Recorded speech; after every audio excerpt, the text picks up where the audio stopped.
మహబూబాబాద్ జిల్లాలో రైతుల్ని మోసం చేస్తూ నాసిరకం పత్తి విత్తనాలు అక్రమంగా విక్రయిస్తున్న వారిపై జిల్లా పోలీసులు ఉక్కుపాదం మోపారు.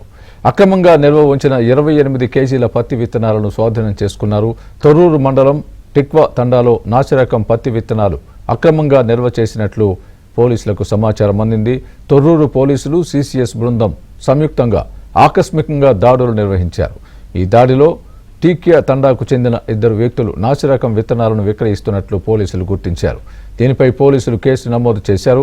రైతుల్ని మోసం చేసి నాసిరకం విత్తనాలు సరఫరా చేసినా అమ్మినా కఠిన చర్యలు తీసుకుంటామని తొర్రూరు డీఎస్పీ హెచ్చరించారు.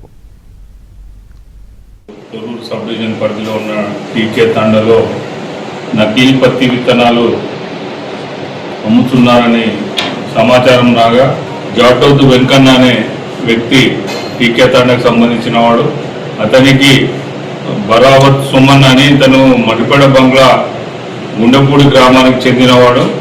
అతను సరఫరా చేస్తున్నాడని అతనిని మేము పట్టుకోగా గుంటూరు నుంచి అక్కడ ఉన్న డిస్ట్రిబ్యూటర్స్ దగ్గర నుంచి తీసుకొచ్చి అమ్ముతున్నాడని చెప్పినాడు. దీనిపై అగ్రికల్చర్ ఆఫీసర్స్తోని మనం వెరిఫై చేయగా ఇవి నకిలీ పత్తి విత్తనాలని తెలిసినది.